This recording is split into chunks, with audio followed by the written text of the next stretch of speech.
Good afternoon, students. Happy Makar Sankranti. Today we are discuss about tongue. आजकल त्योहार चल रहे हैं तो सारा काम टंग का ही है। अलग अलग मिठाइयाँ खानी है ना। तो टंग क्या है? टंग एक फ्लैशी मस्कुलर ऑर्गन है जो हमारी बक्कल कैविटी के फ्लोर से अटैच होती है। बक्कल कैविटी के अंदर माउथ है ना, अपना माउथ टीथ और टंग यानी कि बक्कल कैविटी में अटैच होती है। फ्लैशी है, इसमें कोई भी बोन नहीं होती। हम इसे डिफरेंट डिफरेंट डायरेक्शन के अंदर घुमा सकते हैं और टंग च्यूइंग करने की हेल्प आती है और हमारा जो फूड होता है उसको सलाइवा के साथ मिक्स करने में हेल्प करती है। सलाइवा होता है हमारा थूक, ठीक है। हमारे पास टंग है और टंग में 4 टाइप की टेस्ट बड्स होती हैं, स्वीट, सोर, बिटर एंड सोल्टी। स्वीट मतलब मीठा, सोर मतलब खट्टा, बिटर मतलब कड़वा और सॉल्टी मतलब नमकीन। तो यहाँ पे आपको टंग दिखाई गई है। टंग के चारों पार्ट्स आपको दिखाए गए हैं कि अगर आपको स्वीट टेस्ट फील होता है तो वो आगे लगी होती हैं टेस्ट बड्स, और सॉल्टी वाली साइड में, सोर वाली लेटरल, बिटर वाली बिल्कुल एंड में जाके। इसी वजह से हमें अलग अलग टेस्ट मिलते हैं। अगर आप बिटर वाली चीज़ को आगे टच करेंगे तो आपको बिटर फील नहीं होगा। क्यों नहीं होगा? क्योंकि वहाँ पर स्वीट वाली टेस्ट बड्स है, बिटर वाली तो लास्ट में है। तो आप चाहे जितना मर्जी कोई बिटर चीज़ है, अगर आप उसको आगे टच करोगे तो आगे आपको फील नहीं होगी वो कड़वी है, due to different positions of taste buds. जहाँ पे जो टेस्ट बड है वहाँ पे ही आपको वही वाला टेस्ट दिखाई देगा। जैसे कि क्वेश्चंस है, at what region of the tongue sour taste is felt. तो सोर टेस्ट यानी कि खट्टा टेस्ट हमें कहाँ फेल्ट होता है? लेटरल साइड्स पे। Why don't we feel bitter taste at front part of tongue, कि हम अपने फ्रंट पार्ट से कड़वा टेस्ट क्यों नहीं फील कर सकते? क्योंकि वहाँ पर बिटर वाली टेस्ट बड नहीं है। आगे कौन सी टेस्ट बड है? अपनी स्वीट बड्स। टंग के बाद आता है ईसोफेगस। टंग में जब हमारा फूड सलाइवा के साथ मिक्स हो गया तो वो एक बोलस बन गया। BOLUS, bolus. बोलस बोला जाता है जब हमारा जो फूड है उसके साथ सलाइवा मिक्स हो जाए। अब ये food oesophagus, this long pipe is oesophagus और commonly known as food pipe. अब वो फूड नीचे जाएगा with the help of oesophagus. Oesophagus की मसल्स कॉन्ट्रैक्ट होंगी, रिलैक्स होंगी और फूड नीचे आएगा। नीचे आने के बाद वो एंटर करेगा स्टमक में। स्टमक क्या है? स्टमक की वॉल थिक होती है और एक सैक लाइक स्ट्रक्चर होती है। सैक लाइक स्ट्रक्चर जिसमें अंदर से खाली होता है और अंदर कोई भी ऑर्गेनिज्म या कोई भी चीज़ रह सकती है। मस्कुलर ऑर्गन है और ये वाइडेस्ट पार्ट है हमारी पूरी एलिमेंट्री कैनाल का। एलिमेंट्री कैनाल कौन सी होती है? जो पूरा डाइजेस्टिव सिस्टम है हमारा। पूरे डाइजेस्टिव सिस्टम के अंदर स्टमक जो है सबसे वाइडेस्ट पार्ट है। स्टमक जो है उसमें म्यूकस सिक्रीट होता है, HCl सिक्रीट होता है और डाइजेस्टिव जूसेस सिक्रीट होते हैं। म्यूकस जो हमारा फूड है, ज़रूरी तो नहीं ना कि वो सॉफ्ट हो, कई बार रफ़ भी हो सकता है। तो उस रफनेस को ख़त्म करने के लिए म्यूकस वहाँ सिक्रीट होता है, क्योंकि फिर म्यूकस जो है उसको ल्यूब्रिकेट करता है। ल्यूब्रिकेट करने का मतलब है कि अगर फूड हमारा हार्श है तो हमारी जो वॉल्स हैं इंटरनल वो ख़राब ना हो, इसलिए म्यूकस है। HCl और डाइजेस्टिव जूसेस क्या करते हैं कि हम जो खाना खाते हैं उसको डाइजेस्ट करने में हेल्प करते हैं। जो HCl है, अगर हमने खाना खाया उसके अंदर बैक्टीरिया आ गया तो बैक्टीरिया को ख़त्म करने के लिए एसिड काम आता है। और साथ ही साथ ये क्या करता है कि स्टमक में एसिडिक मीडियम प्रोवाइड करता है। एसिड है तो एसिडिक मीडियम प्रोवाइड करेगा। इसके साथ और क्या होता है कि हमें प्रोटीन्स की डाइजेशन करनी आसान हो जाती है एसिडिक मीडियम की वजह से। तो यहाँ पर स्टमक में हमारा कुछ पार्ट जो है डाइजेस्ट हो जाता है। स्टमक के बाद हमारा फूड जाता है स्मॉल इंटेस्टाइन के अंदर। स्मॉल इंटेस्टाइन जो है, इसका नाम स्मॉल इंटेस्टाइन सिर्फ इसकी एरिया की वजह से है, क्योंकि इसका एरिया लार्ज इंटेस्टाइन से छोटा होता है। लेकिन स्मॉल इंटेस्टाइन लेंथ में लार्ज इंटेस्टाइन से बड़ी होती है, 6 to 7 मीटर लॉन्ग होती है। इसके अंदर 3 टाइप्स की सिक्रीशंस चलती हैं। एक सिक्रीशंस आती है लीवर से, दूसरी सिक्रीशन आती है पैनक्रियाज से और तीसरी सिक्रीशन आती है स्मॉल इंटेस्टाइन से। लीवर से जो सिक्रीशन आती है उसे हम बाइल बोलते हैं। पैनक्रियास से जो सिक्रीशंस आती हैं वो 2 तरीके की आती हैं, क्योंकि पैनक्रियास जो है हमारी मिक्स्ड ग्लैंड है, एंडोक्राइन ग्लैंड और एक्सोक्राइन ग्लैंड। इसके बारे में भी हम आगे पढ़ेंगे, क्योंकि अभी यहाँ पे आपको उसकी ज़रूरत नहीं है। स्मॉल इंटेस्टाइन से भी कुछ सिक्रीशंस होती हैं जिसे हम इंटेस्टाइनल जूसेस बोलते हैं। अब बारी आती है लीवर की। लीवर जो है हमारी पूरी बॉडी की सबसे लार्जेस्ट ग्लैंड है। इसका वेट भी बहुत होता है और ये बाइल जूस सिक्रीट करता है। इसका वेट अप्रॉक्सीमेट 2.5 to 3 kg का होता है। इसके साथ ही गॉल ब्लैडर होती है। जैसे ये लीवर है, लीवर के साथ गॉल ब्लैडर बना हुआ है। हमारा बाइल जो लीवर सिक्रीट करता है वो गॉल ब्लैडर में जाकर स्टोर होता है। गॉल ब्लैडर स्टोर करने का काम करता है और जो बाइल हमें सिक्रीशन में मिलता है वो फैट्स की डाइजेशन करने में हेल्प होती है। जैसे स्टमक में ज़्यादातर प्रोटीन डाइजेस्ट हुआ और लीवर की वजह से फैट डाइजेस्ट हो गया। अब पैनक्रियास क्या है? पैनक्रियास है येलो कलर की लीफ शेप स्ट्रक्चर। ये स्टमक के नीचे होती है और पैनक्रियाटिक जूस रिलीज करती है जो फैट्स को भी, कार्बोहाइड्रेट को भी और प्रोटीन तीनों को डाइजेस्ट करने में हेल्पफुल होती है। अब आपने देखा कि स्टमक की सिक्रीशंस के अंदर हमारी प्रोटीन डाइजेस्ट होती है और लीवर की सिक्रीशंस में हमारी फैट डाइजेस्ट होती है, लेकिन पैनक्रियाटिक जूस के अंदर फैट्स, प्रोटीन और कार्बोहाइड्रेट्स तीनों डाइजेस्ट हो जाती है।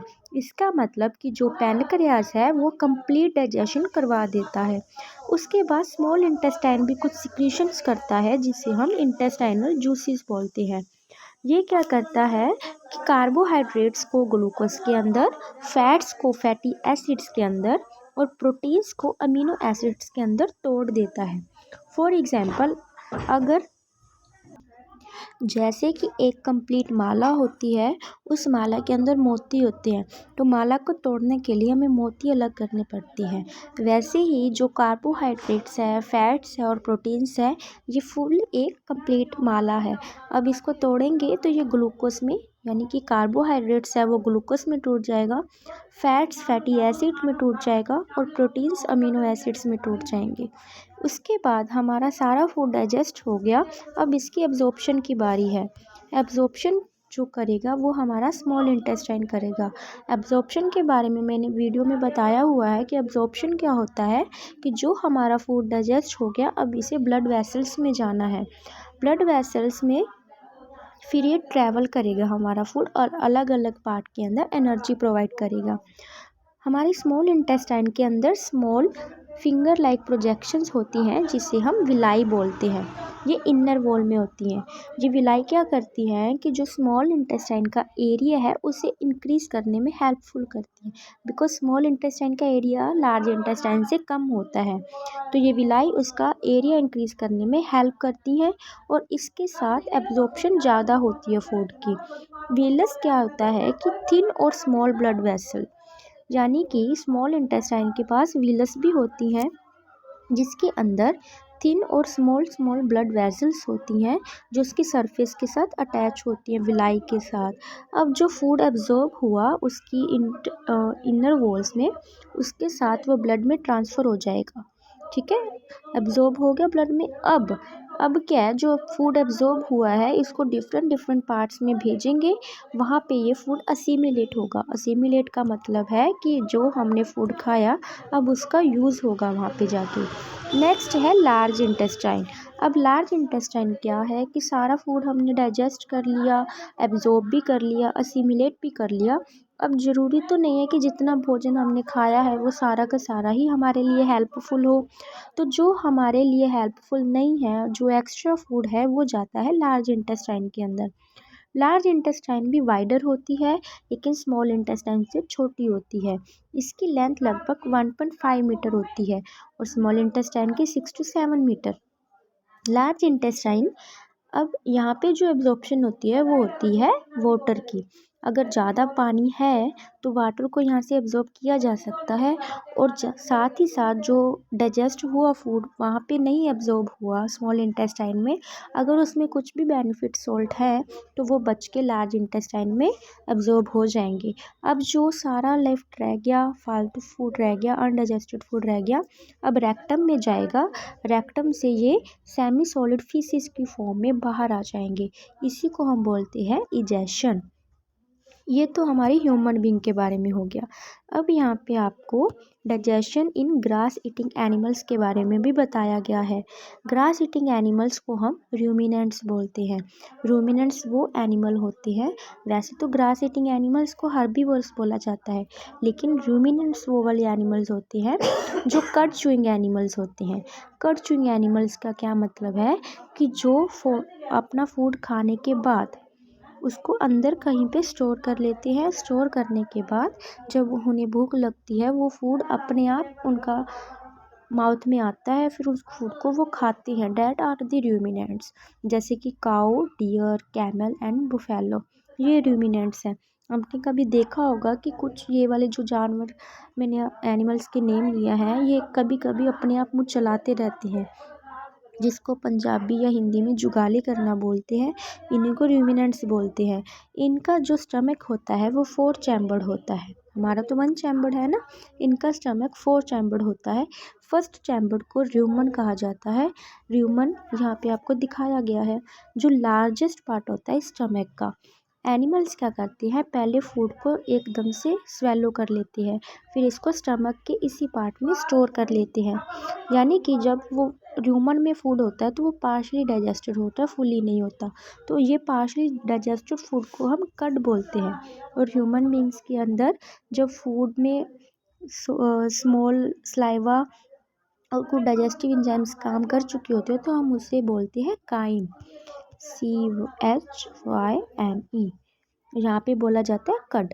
फिर क्या होता है कि ये जो कड है उनके माउथ में आता है लम्स की तरह, फिर एनिमल्स इसको च्यू करते रहते हैं। इसी प्रोसेस को रूमिनेशन बोला जाता है, और ऐसे एनिमल्स को रूमिनेंट्स बोला जाता है।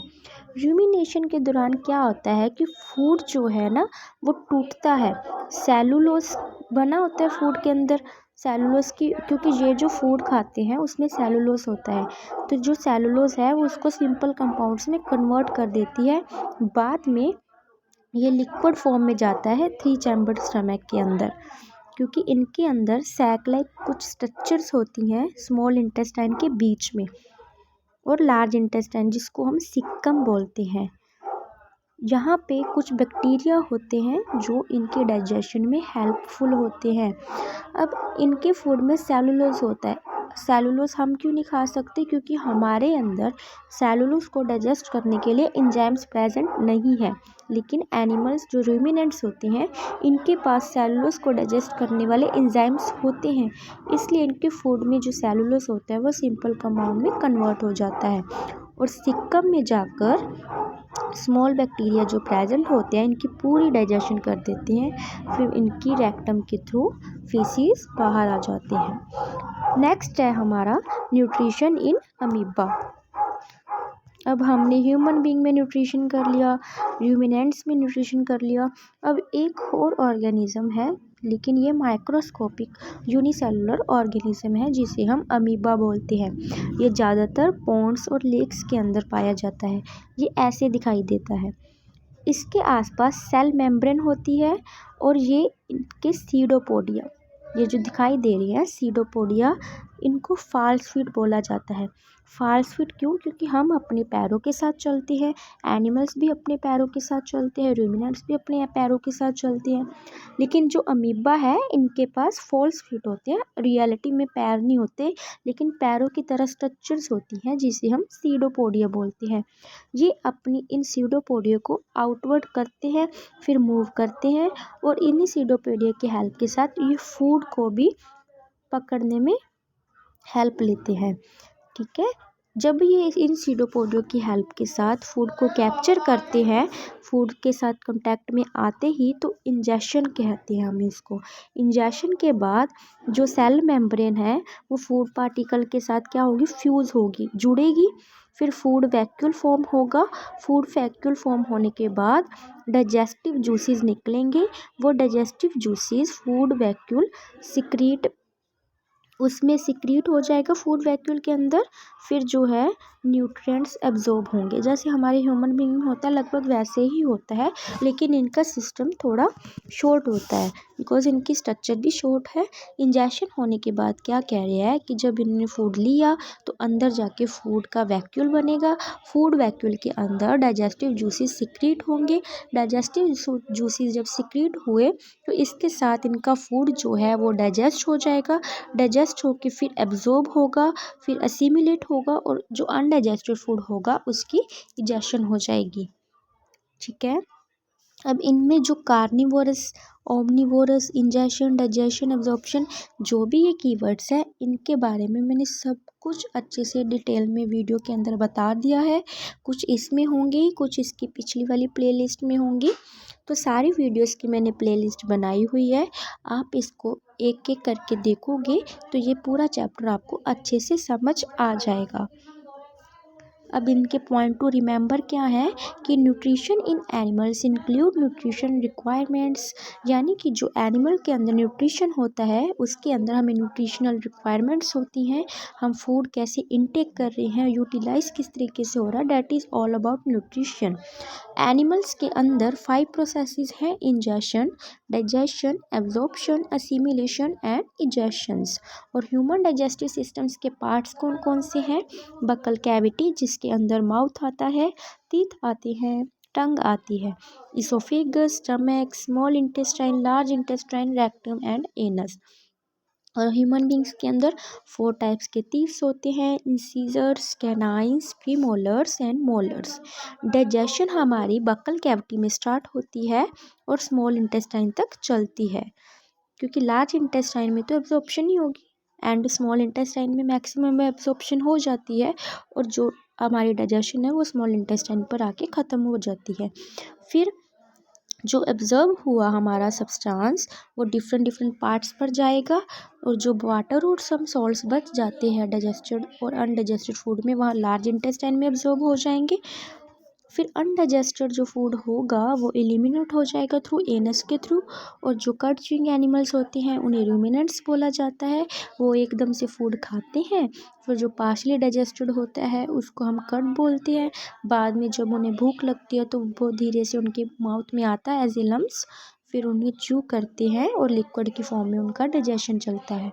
फिर अमीबा जो है फूड को इंजेस्ट करता है with the help of false feet which are known as pseudopodia. Now this chapter is over complete. Okay, now you try this exercise with filling in the blanks, true false, match the column and question answers. I absolutely sure that you will crack it only with this chapter. जो मैंने समझाया है अगर आप इसको अच्छे से समझ रहे हैं तो मुझे पूरी 100% श्योरिटी है कि आप इसको अच्छे से ज़रूर कर लेंगे। Thank you students. अगर आपको कोई डाउट होगा तो then call me in my comment, message me, I will absolutely आपके डाउट क्लियर किए जाएंगे। Thank you.